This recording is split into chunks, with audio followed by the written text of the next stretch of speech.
Bonjour, bienvenue dans notre deuxième partie de notre initiation sur le PHP.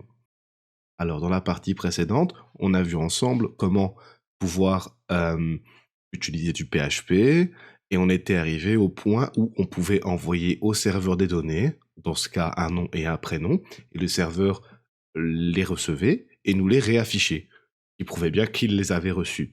Dans cette deuxième partie, comme on l'avait déjà dit précédemment, ce qu'on va faire, c'est qu'on va stocker ces données dans une base de données, en l'occurrence ici MariaDB, qui utilise MySQL, et pouvoir les ressortir de la base de données pour les réafficher.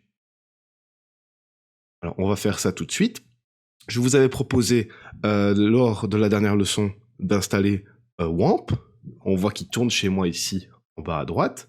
Et donc WAMP contient non seulement un serveur Apache Web, contient non seulement PHP avec, mais il contient aussi une base de données MariaDB. Donc la manière dont on va faire les requêtes et le langage DB qu'on va utiliser, c'est MySQL. Sauf que avec des soucis type logiciel propriétaire, genre de choses, MySQL est délaissé maintenant dans le monde du libre au profit de MariaDB, qui a une licence un peu plus cool.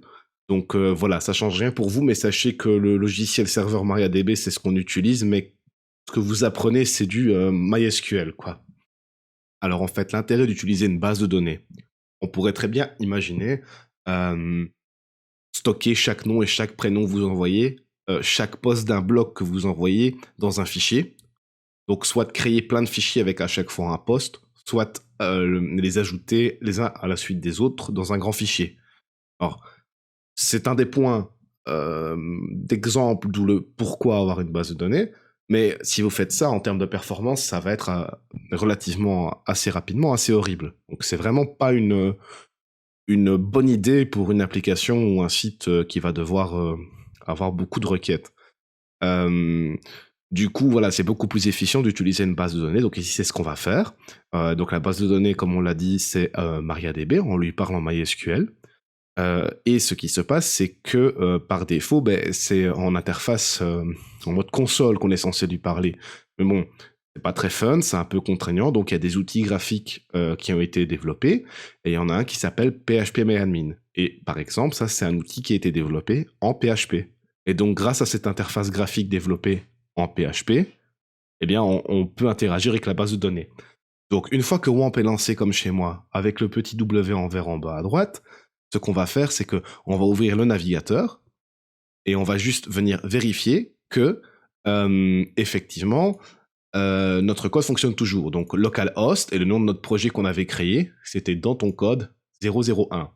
Si vous ne l'avez pas, créez simplement ce dossier dans ton code 001, dans le dossier www, là où votre install de WAMP a été faite, fichier index, et vous recopiez le contenu qui est ici. Vous aurez le temps de le recopier après sans problème. Donc c'est là qu'on s'en était arrêté au dernier épisode. Donc voilà, mon projet est toujours là, on est bon, on va pouvoir continuer à travailler dessus. Alors donc on va se connecter à PHPMyAdmin. Pour faire ça, on ouvre une nouvelle page, on tape localhost, mais à la place de mettre le nom du projet après le slash, on met PHPMyAdmin en un mot. Suite à ça, on se retrouve sur la page de connexion. Donc ici, on voit qu'il propose les credentials par défaut. Moi, c'est mon password manager qui les a enregistrés, mais donc c'est root et il n'y a pas de mot de passe. Parce qu'on est dans un environnement de développement. Et WAMP, par défaut, configure MySQL sans mot de passe. Savoir qu'il y a des best practices.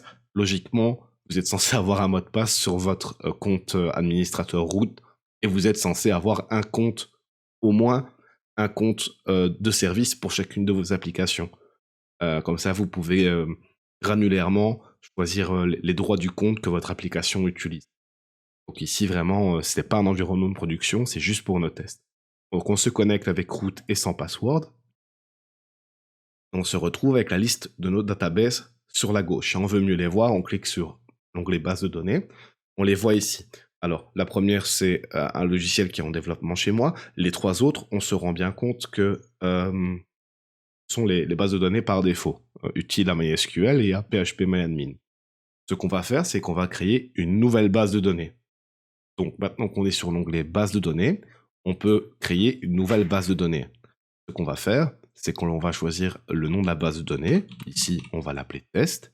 Et on va choisir la manière dont les données vont être stockées. Donc ici, on va utiliser l'UTF-8. Vous pouvez choisir autre chose. Ici, vraiment, je vais mettre un peu un choix par défaut qu'on utilise de manière générale et qui devrait vous convenir. En tout cas, pour nos exercices, ça va être parfait. UTF-8 General CI. Vous avez sûrement déjà entendu parler d'UTF-8. Et General CI, c'est juste case insensitive. Ça veut dire que si vous faites vos recherches Toto et que dans votre DB, il est avec un T majuscule et un O minuscule, eh bien vous allez quand même le trouver si vous cherchez Toto tout en minuscule. Voilà. Donc on clique sur créer et on se retrouve dans la base de données qui nous est automatiquement ouverte. Alors ce qu'on va faire maintenant, c'est que dans cette database, on va créer des tables parce que en fait, on stocke les données qui sont à chaque fois des lignes dans une table. C'est un peu comme un tableau Excel. Et lorsqu'on va avoir un type de données différentes, eh bien, on les stockera dans une autre table parce qu'elles n'ont pas les mêmes caractéristiques. Et donc, comme on déciderait de faire une deuxième page Excel, bien dans ce cas-là, on déciderait de faire une deuxième type de table. Alors ici, on va choisir ce qu'on veut encoder pour l'exercice. Dans le premier exercice, on avait fait passer un nom et un prénom pour rigoler. Ici, éventuellement, ce qu'on va faire, c'est peut-être une liste d'aliments ou quelque chose comme ça. Donc cette table, on va l'appeler par exemple T-aliments.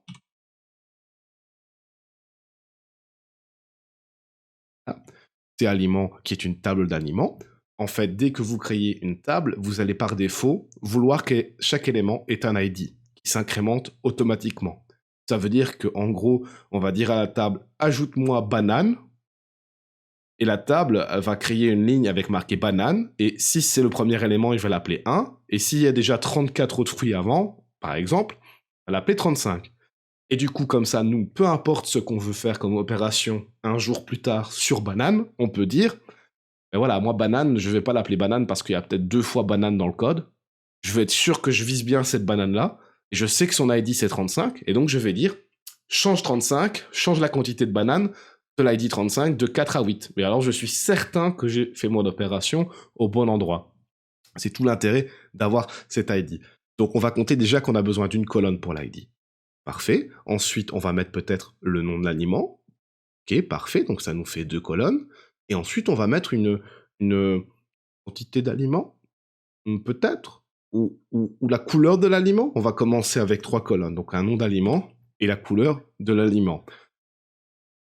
On clique sur exécuter. Maintenant, il nous permet de configurer ces différents champs qu'on a demandés. Alors, dans le premier, on va mettre ID. Par défaut, vous voyez qu'il a dit int. Ça, c'est un nombre entier, il l'a mis pour les 3. Donc, l'ID, ça nous va très bien que ce soit un nombre entier. C'est comme ça que ça doit être. Le nom de l'aliment, eh bien, ça doit être une string. On va utiliser ici varchar. Pour des textes qui ne font pas des kilomètres et des kilomètres, c'est très bien. Donc, voilà. Ici, par exemple, pour le nom d'une personne ou une petite phrase, ça convient très bien. Ensuite, au niveau de la couleur, on va faire la même chose. On va aussi choisir varchar. On aura vert, rouge, ce genre de choses. Alors, valeur par défaut, vous pouvez choisir, par exemple, que si vous créez un nouveau fruit et que vous n'y mettez pas la couleur, il la met en jaune par défaut. Voilà, ici on va pas faire ça, mais c'est une possibilité. Donc à chaque fois, pour le moment dans notre contexte, il est logique qu'on donne un nom et une couleur, chaque nouvel ajout. Par contre, on avait dit tout à l'heure que l'ID devait être auto-incrémenté. Alors pour auto-incrémenter l'ID, voici comment on fait. On va simplement cocher la case auto-incrémenté sur la ligne de l'ID. Ensuite, il nous dit, moi je veux bien auto-incrémenter l'ID, mais si tu me demandes de l'auto-incrémenter, ça veut dire que c'est un ID, du coup on va en faire une clé primaire. Pourquoi? Parce que qu'en disant à la base de données, ceci est l'ID et c'est la clé primaire, elle va s'arranger pour stocker les données d'une manière où ça sera beaucoup plus rapide si on dit donne-moi toutes les valeurs pour l'ID 4 que si on dirait donne-moi toutes les valeurs pour là où la couleur égale rouge. Voilà, simplement, il faut lui dire que c'est la clé primaire parce que c'est ce qui va identifier de manière primaire chacun des objets et que chaque objet aura une seule clé primaire. Donc on lui dit, c'est très bien, oui, je veux que ce soit une clé primaire au niveau de l'ID. C'est ce qu'on fera pour chaque table qu'on crée plus tard. Et donc voilà, maintenant que c'est fait, on est tranquille, on va simplement cliquer sur enregistrer. Alors il y a un truc intéressant, c'est que je vous ai expliqué que tout ce qu'on faisait ici pouvait être fait en mode console en MySQL. Donc si maintenant on clique sur aperçu SQL, il vous affiche la requête qui a été générée, parce que là c'est bien joli, on a une interface graphique PHP-Admin qui le fait pour nous, mais voilà, ici, c'est ce qu'en fait, il va se passer lorsque je vais cliquer sur enregistrer, PHP-Admin va expliquer ceci à MySQL. Donc il va lui dire, crée une table dans la base de données test qui s'appelle T-aliment, je veux un ID qui est un entier, qui n'est pas nul, et qui va être auto-incrémenté. Un nom qui est varchar qui n'est pas nul. Pourquoi? Parce qu'on a bien spécifié qu'il fallait qu'il donne un nom et un prénom. Si on aurait dit is nul, il y a une case à cocher aussi. Ça veut dire que potentiellement, si on ne l'envoie pas, il ne va pas bloquer, il va juste mettre cette valeur à nul. Mais nous, on veut quand même qu'il mette un nom ou une couleur au minimum pour créer un aliment. Donc couleur, la même chose. Et la primary case, c'est ID. Voilà. Donc on fait enregistrer. Il exécute. Ah oui, ok, longueur. Alors, longueur pour le nom. Il n'y aura pas plus de 30 caractères. Longueur pour la couleur, pas plus de 30 caractères. C'est important de l'évaluer correctement. Là, c'est un exercice, donc ça ira très bien. Nous voilà avec la table. Donc ici, il nous a ouvert la structure de la table. Donc on est dans la base de données test et on voit la structure de T-aliment. On peut retourner sur la base de données test, on voit toutes les tables qu'il y a dedans. Là, on voit T-aliment, on clique dessus et par défaut, il nous affiche son contenu. Pour le moment, nous n'avons rien dans T-aliment. Voilà. Donc ce qu'on va faire maintenant, c'est que on va ajouter manuellement, en utilisant PHP-MyAdmin, une valeur ici. On clique sur insérer. On ne remplit bien sûr pas ID parce qu'il est auto-incrémenté, donc on ne touche absolument pas à ça. On choisit un nom, donc on va dire qu'on veut des pommes. C'est même une pomme. Et on va dire que c'est rouge. Ensuite, nous exécutons. Il nous indique de nouveau l'opération qui a été faite, et si on va dans parcourir, on peut se rendre compte que la pomme a été rajoutée. L'ID 1 qu'on n'a pas spécifié a bien été placé et incrémenté automatiquement, et nous avons nom pomme, couleur rouge. C'est parfait. Maintenant, ce qu'on va faire, c'est qu'on va rajouter juste pour le fun un deuxième article. On en a besoin pour s'assurer qu'on arrive à afficher plusieurs articles. On va dire ça comme ça. Donc, nom, on va taper banane, et couleur, on va dire que c'est jaune. Normalement, on aura l'ID 2. On a l'ID 2, banane jaune. Alors, ce qu'on va faire maintenant, c'est qu'on va passer au code. Donc, on retourne sur notre projet. On avait bien vu que par défaut, le nom c'était Tagada, le prénom c'était ceci. Et il les récupérait, il les affichait. Pour mémoire, comment il faisait ça? Eh bien, simplement, quand vous cliquiez sur le bouton envoyer le nom qui était de type submit, il envoyait en faisant un post sur la même page les données, qui sont donc nom et prénom, et ici il vérifiait si dans ce qui avait été posté, il trouvait nom et prénom, et si c'était le cas, il les écrivait. Donc maintenant, on va changer ce qu'il envoie, on va choisir aliment, on va marquer ajout d'un aliment,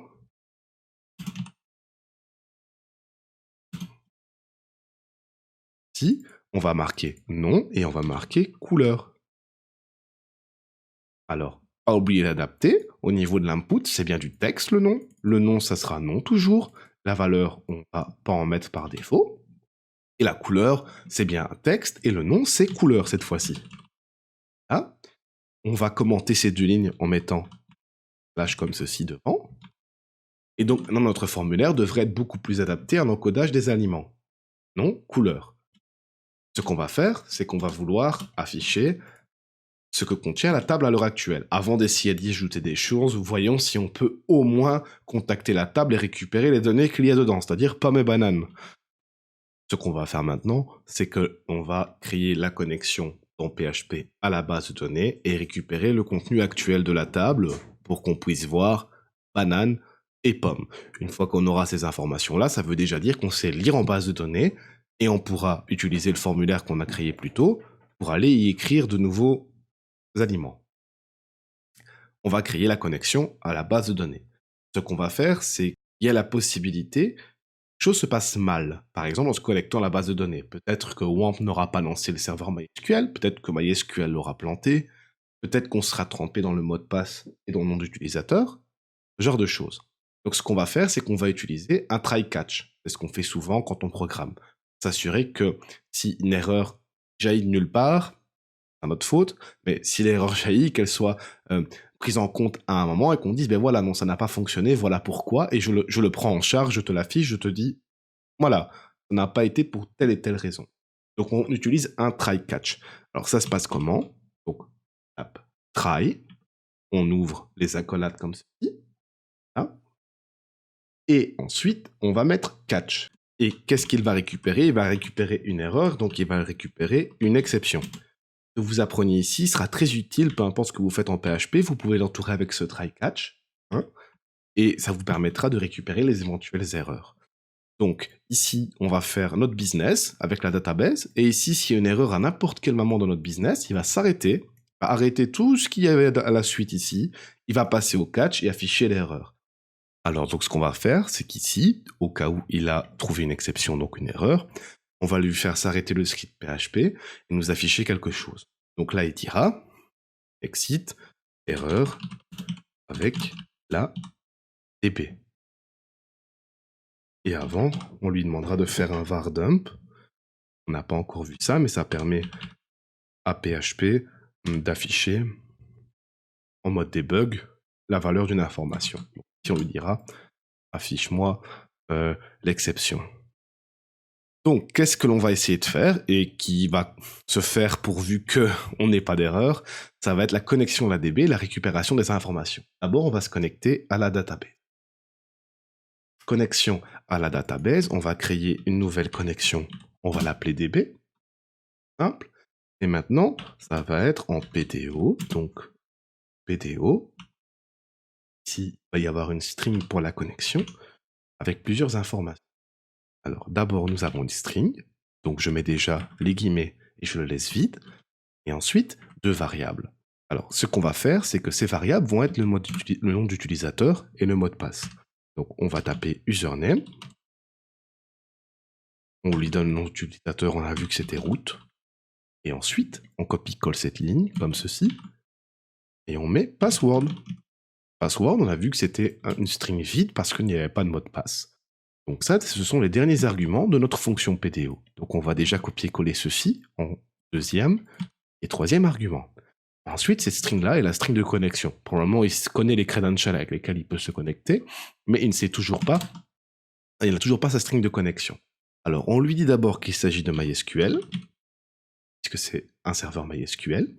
Ensuite, on lui donne des paramètres qui sont host qui explique où se trouve le serveur, quel est le host du serveur, et si c'est votre ordinateur local, donc c'est localhost. Si ça serait un ordinateur sur votre réseau, bien vous devriez ici mettre l'IP de cet ordinateur.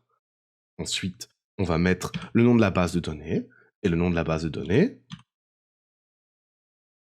ici, on l'a vu, c'est test. Là, on met un point virgule à la fin, et là, normalement, on devrait être connecté à notre base de données. Dans cette base de données qu'on va retourner voir ici, la table qu'on a créée s'appelle T-aliment. On copie le nom T-aliment et on retourne dans l'éditeur. On va donc chaque requête MySQL est en fait une string qui contient la requête et qui va dire au serveur MySQL ce qu'il doit faire. Par exemple ici ce qu'il doit récupérer. Donc on va taper SQL égale et on va mettre dedans cette string MySQL. Cette string va être select, puisque dans ce cas-ci, on veut sélectionner et récupérer des valeurs. Sélectionne-moi, ensuite vient la liste des champs. Ici, on a 3 champs, ID, nom et couleur. On veut tous les récupérer, et pour ça, il y a un wildcard qui utilise, et étoile. Ça veut dire, donne-moi tous les champs. Alors, de quelle table? Donc c'est from, qui veut dire de. La table, on la connaît, c'est T-aliment. Je l'ai copié ici, je viens la coller ici. Donc, donne-moi tout de T-aliment. Et ensuite, on a where, qui spécifie des conditions. Alors ici, on n'a pas vraiment envie de filtrer sur une couleur, sur Ça permet de faire plein de choses comme ça de manière efficace. Ici, on va juste dire là où l'ID est plus grand que 0. Comme ça, on aura forcément tout. Alors, ça c'est fait. Alors, ce qu'on va faire maintenant qu'on a créé notre connexion PDO et qu'on a créé notre requête SQL, c'est que l'on va créer, envoyer la requête sur la base de données. Donc, utiliser ceci pour exécuter ceci et récupérer les données. Comment va-t-on faire ça? Eh bien, on va créer maintenant quelque chose que je vais appeler ici request, peu importe comment vous le créez, requête. Et là-dessus, on va commencer à lui configurer ce qu'il doit faire. Donc, on va lui dire, bien, sur la DB, il y a en fait un objet PDO. On le voit parce qu'on a fait new. Quand on fait new sur quelque chose, c'est que c'est un objet.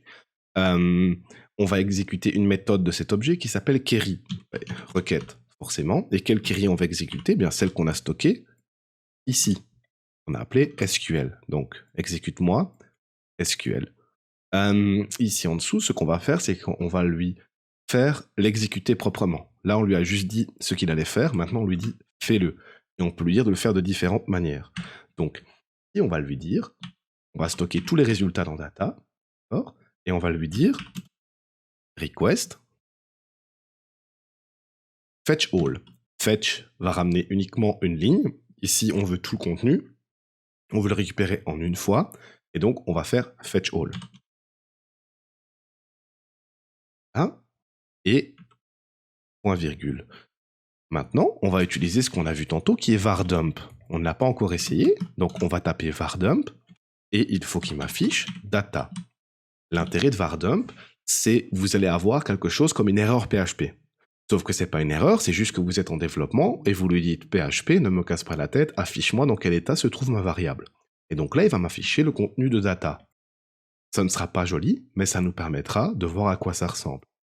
Je vais réactualiser la page entre-temps, et qu'est-ce qu'on voit? On voit qu'il a fait son vardump, et on voit qu'il me dit, tiens, ce que tu m'as demandé de m'afficher à la ligne 33, c'est une array, donc un tableau, avec deux éléments, jusque-là on est bon, qui sont eux-mêmes des tableaux, qui contiennent à chaque fois trois attributs, donc ID, nom, prénom, on a bien notre pomme, rouge, et notre banane, jaune. Remarquez que quand il nous renvoie ceci, bien PDO, à chaque fois, double les attributs. Pourquoi? En fait, parce que dans l'arrêt, à la fois, vous pourriez dire arrêt 0, vous auriez 1, arrêt 1, vous auriez pomme. Autant, ils ont mis un index où il y a aussi nom. Donc, si vous appelez l'arrêt à l'index 0 et que vous demandez le nom, il vous sortira pomme de la même manière que si vous auriez demandé l'arrêt à l'index 0 et que vous auriez demandé 1. Il faut savoir qu'ici, ce qu'on va faire, c'est qu'on va demander qu'il nous renvoie ceci sous forme d'objet. Pourquoi? Parce que ça va être beaucoup plus propre et simple à gérer dans le reste du code.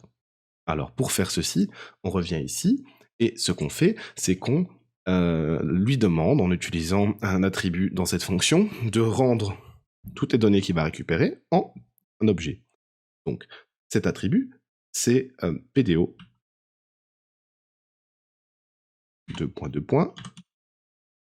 fetch, objet.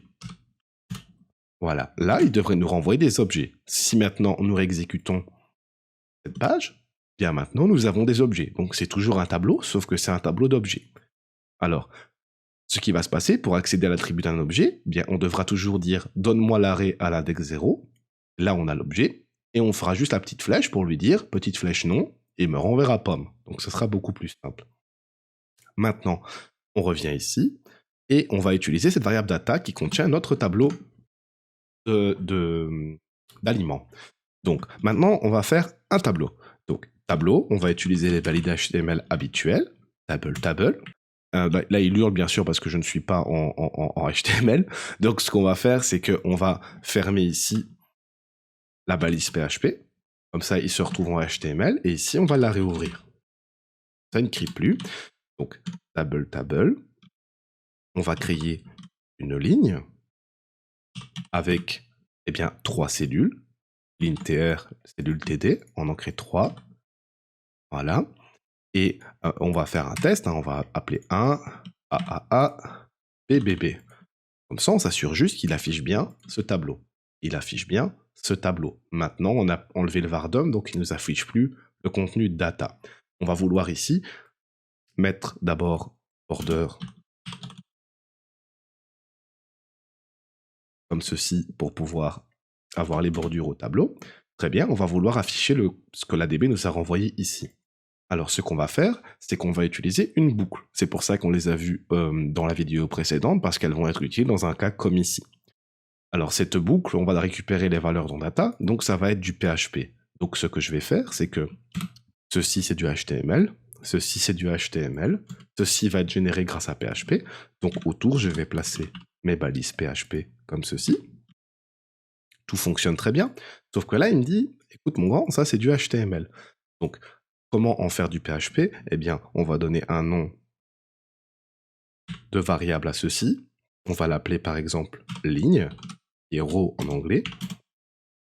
Mettre ceci entre apostrophes. Et maintenant, pour lui, c'est très simple. C'est une variable et comme valeur un string. Donc, il ne râle absolument plus. On va agrandir ceci.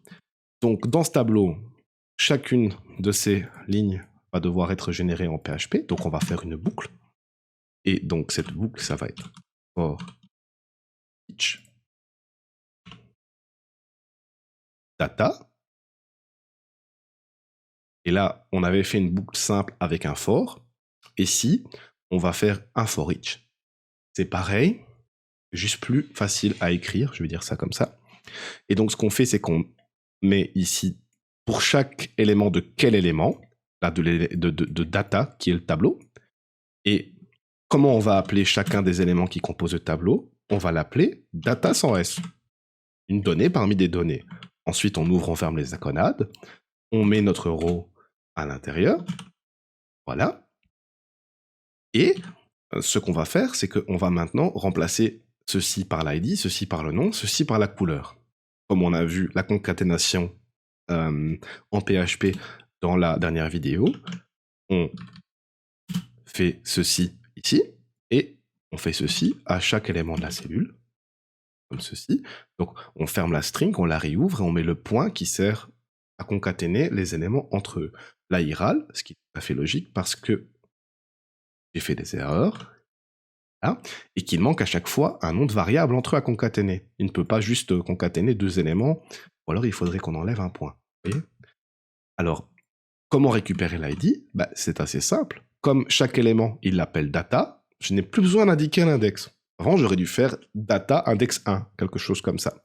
Ici, avec le for each, data contient la valeur, la première fois, ça sera du premier élément, et la troisième fois, par exemple, ça sera du troisième élément. Donc, je dois juste appeler data, qui aura sa valeur à l'instant T quand ça passe dans cette boucle, la fois où il passe.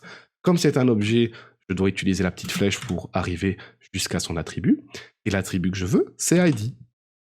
Bien, de la même manière, il va me suffire de copier ceci à cet endroit-là, à cet endroit-là, et d'afficher ici le nom, et d'afficher ici la couleur.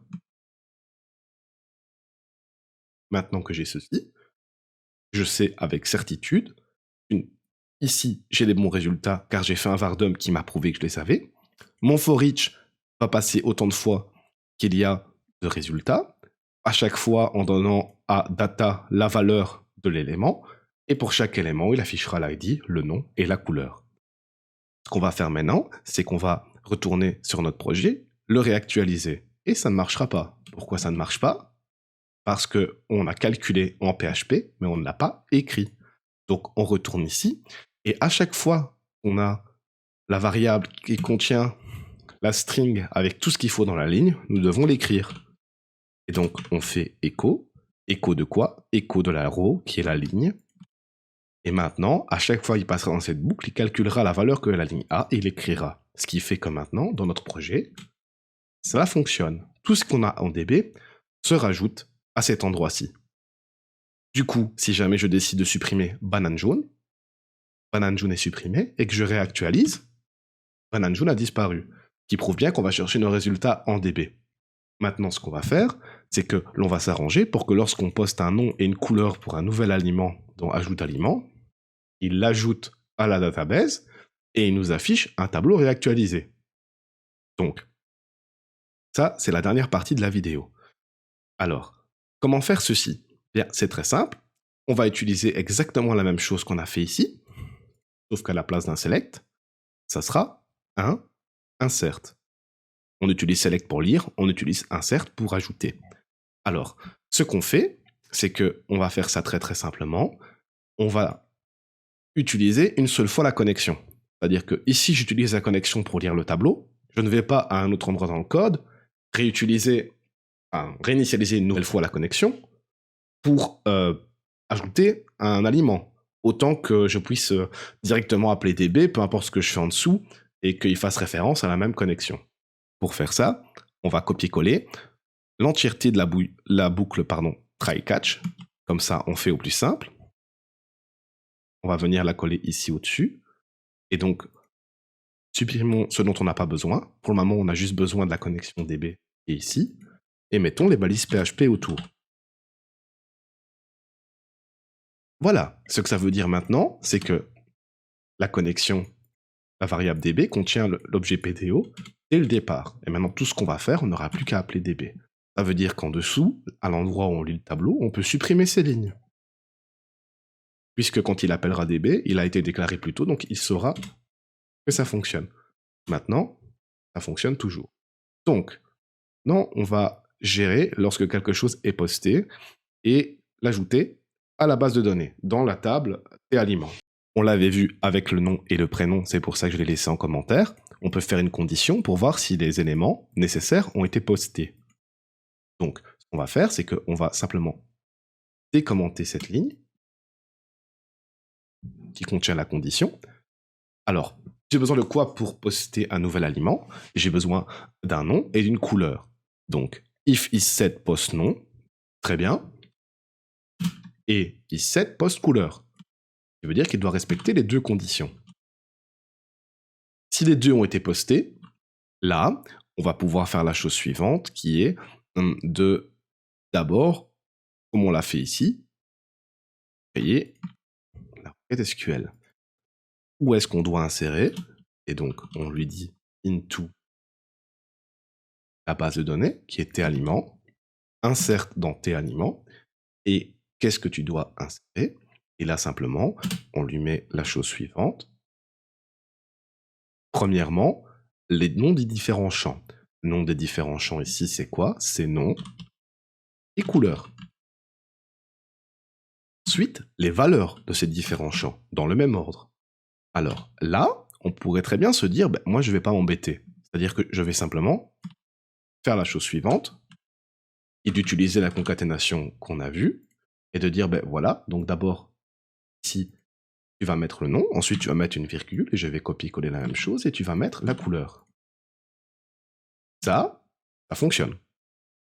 Ça fonctionne, mais c'est une mauvaise idée. Pourquoi?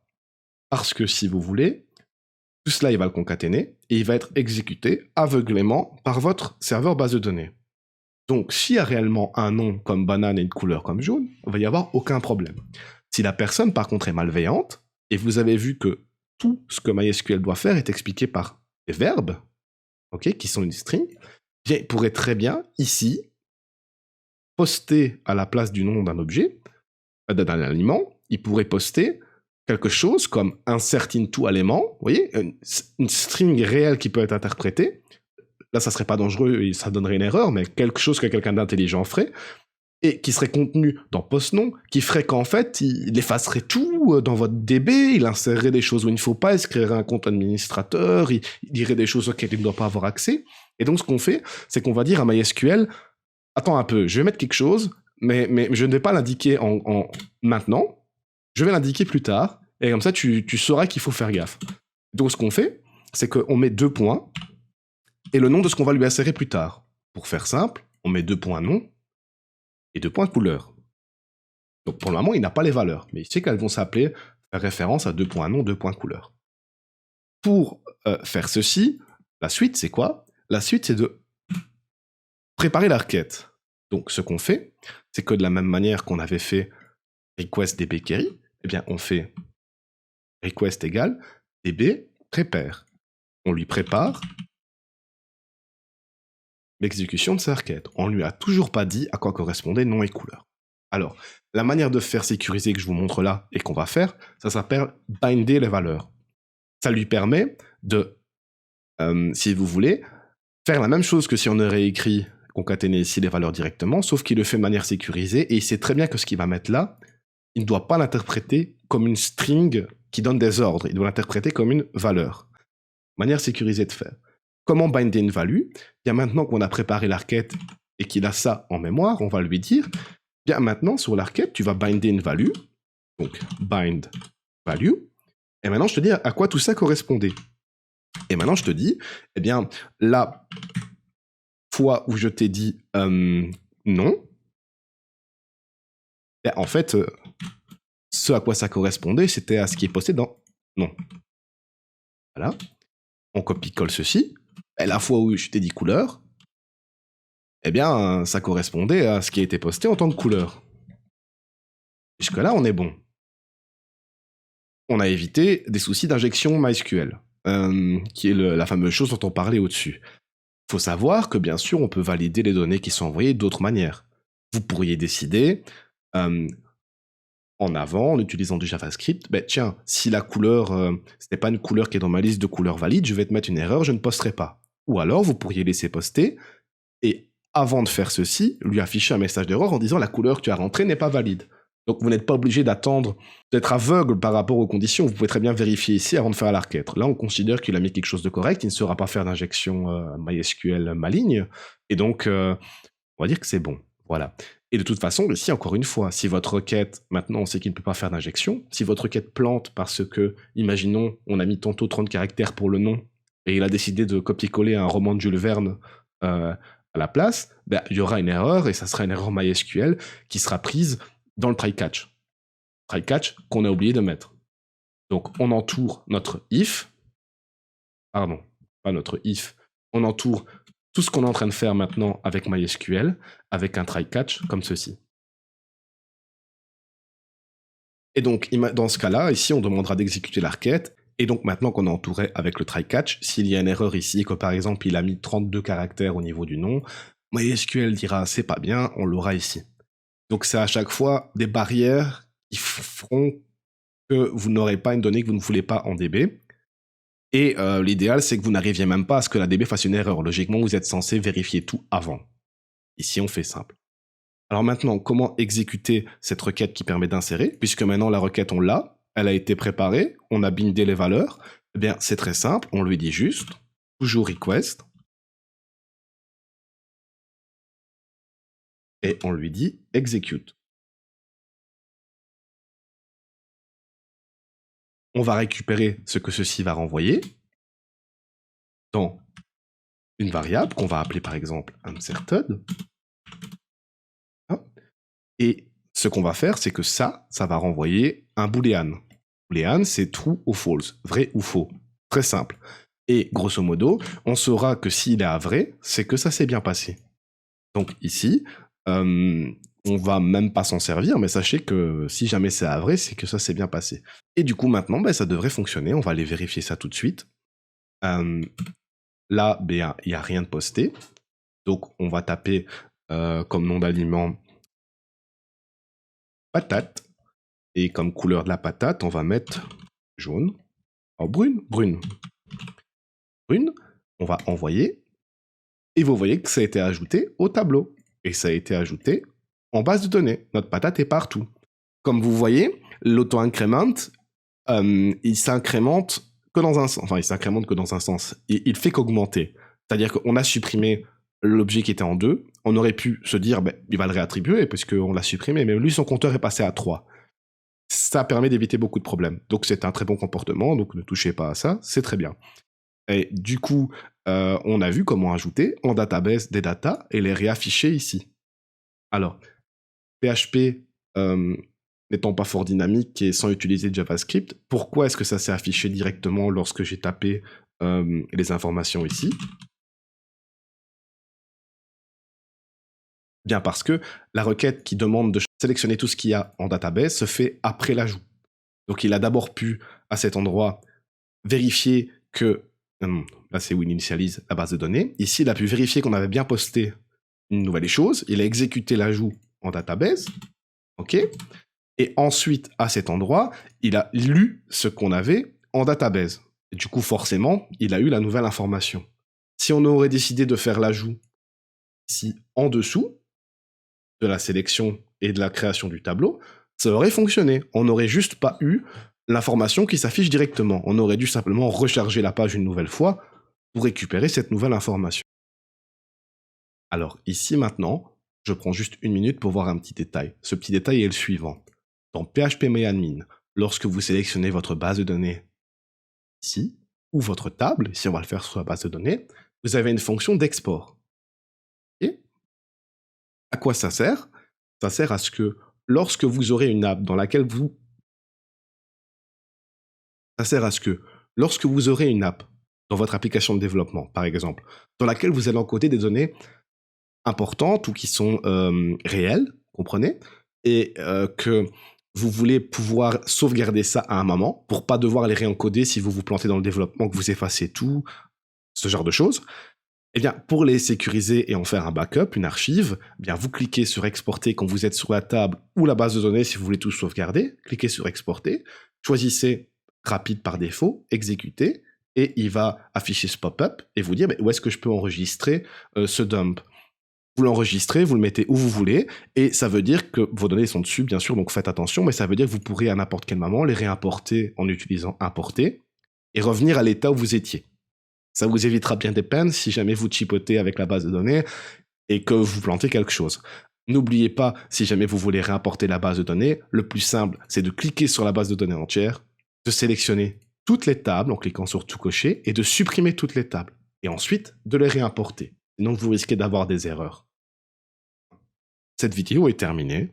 On a vu comment pouvoir récupérer et ajouter des choses dans la DB, créer une nouvelle DB MySQL, utiliser PHPMyAdmin pour pouvoir l'administrer, et on a notre magnifique petit tableau et un formulaire qui permet de poster de nouvelles choses dans la base de données. Donc là, pour le moment, vous pouvez déjà être content et fier. Vous avez le squelette d'une app. Très vulgairement, je dis ça, c'est-à-dire que bien sûr, il y a beaucoup d'autres choses à faire, mais voilà, vous pouvez ajouter des choses dans une base de données, vous pouvez y lire ce qui se trouve, c'est déjà un bon début. Vous savez que tous ces éléments-là sont stockés dans un système assez efficace, qui est assez réactif, et si vous configurez correctement vos tables, vous allez vraiment avoir de bonnes performances, et voilà, vous utilisez ce qu'il faut pour une app. On va pas utiliser un fichier, on va pas utiliser une base de données Access ou ce genre de choses, vous voyez, un fichier Excel non plus, on utilise une base de données, et ici, MariaDB, donc MySQL. Et c'est très très bien, et vous avez réussi à la faire fonctionner. Dans la prochaine vidéo, on verra comment supprimer certaines de ces entrées, comment peut-être créer d'autres tables et les lier entre elles. On verra que ça peut avoir un intérêt. On le fera de manière programmatique parce qu'on va pas se casser trop la tête avec MySQL. C'est pas une vidéo sur MySQL, mais donc on va progresser dans cette application de gestion des aliments. On va la rendre plus complexe et vous allez apprendre de nouvelles choses. Donc voilà, j'espère que la vidéo vous a plu. Ça fait un plaisir pour moi de la faire. J'espère que ça a pu vous être utile. Et j'espère que vous prenez plaisir à me regarder et à m'écouter. Et je vais vous souhaiter une très bonne journée. Et je vous donne rendez-vous dans la vidéo qui suivra.